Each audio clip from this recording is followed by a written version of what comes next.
Hi everyone, I hope you are doing great. Let's see what we are going to create today. This is an easy and amazing one. Let's try to create it fast. Okay, at first we need to add a new slide. In the new slide, you need to insert some of these 3D shapes. We have them here. You can easily find them here, cube.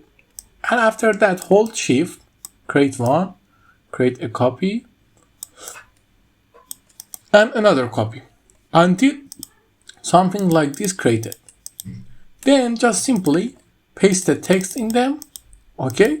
And after that, you need to create this text. This text is created just by using Overdrive Sunset font, and then copy this slide, bring this out, copy this slide, bring this out, copy this slide, and bring this out and bring it here, and also increase it in size. After that, just set the transition to morph and everything is ready. Let's take a look.